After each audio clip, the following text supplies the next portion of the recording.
this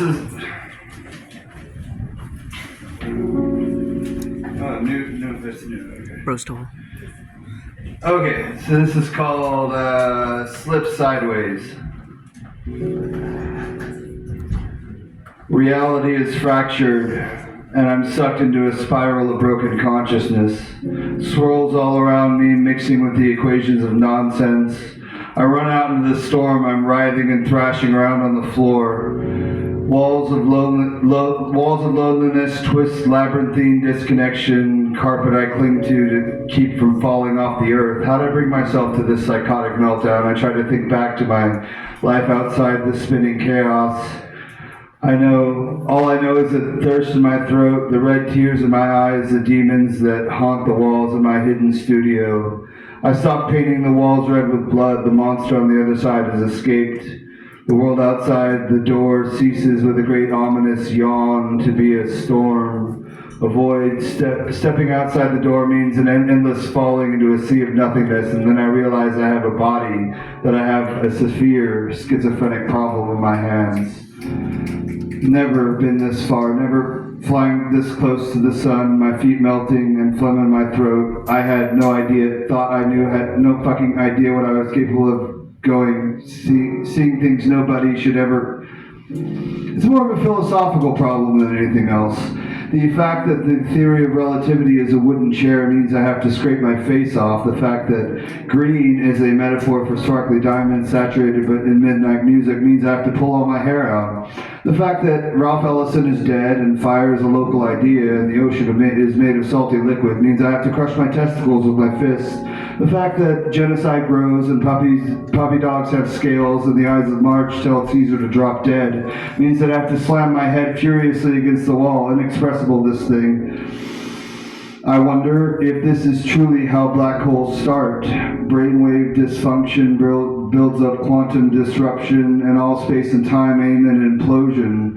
Very existence means I have to be destroyed, choking and ripping and scratching and slamming, screaming vacant into the night. Somebody to please shoot me in the head to end this Armageddon bashes its way through my skull, jackhammer, flee out the world to escape my filthy apartment. I see a toothbrush and toothpaste. I cannot figure out how they work together. A shirt is like solving a Rubik's Cube. Pissing myself because toilets don't really exist. Walking a tightrope dimension shift, I could be lost in dreams forever. A vegetable in some forgotten produce aisle sucks how to handle my brain when it's deteriorating. Again in schizophrenic night, leaking out my nose every day. Logic can I find to tame the fire consuming my essence? Should I jump in the river, shiver me awake? Can't find an anchored foundation to build sacred ties to consciousness. Recall poetry reader exists as much as I need an ambulance and a shitload of Thorazine. Desperate. A friend to touch their face to my hands to tell me they are real. Solid empty space just like me. Can't put on shirts or use a cell through corners of my brain. Weird shit. Nothing could prepare me for this moment. And am I still slamming my head against the wall? My pants are now warm with fresh urine. Since I'm killing myself involuntarily, it doesn't matter. I heard you piss yourself when you die anyway. I'm still screaming names of friends, acquaintances, family. Perhaps they're gone, caving in, crushing me like so many ants. Once wrote that I was fragile as a house of cards. House of cards is caught up in a hurricane and gone. And then I remembered the attic. Warm I was there in the winter's childhood, sun pouring through the window, out in the sky, toys in the attic, books everywhere. Rested myself on a pile of laundry with my Yorkie, Jake. Jake was his name. Dust drift through the beams of sunlight like fairies.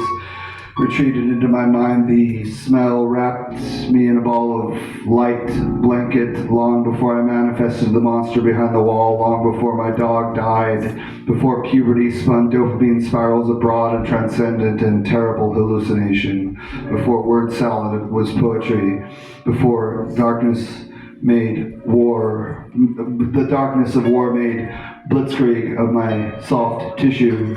It's this soft sanctuary saved me. I woke up in the attic with Jake licking my hand, realized that I had dozed off. The planet rebuilt itself around me, and I realized that I had taken a walk through another dimension. Nobody will ever understand what I saw there.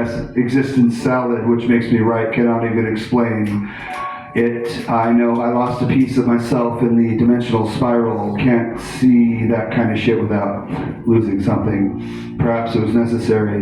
No amount of poetry can ever actually accurately describe it. It can only be alluded to. I can stop searching now. I know now why I pushed myself so unsteadily in my quest for this thing, even if it's truly impossible to explain. How easily can dimensions pop like bubbles?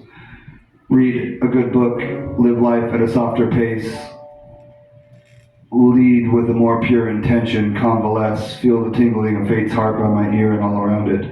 The explorer's homecoming. Thank you.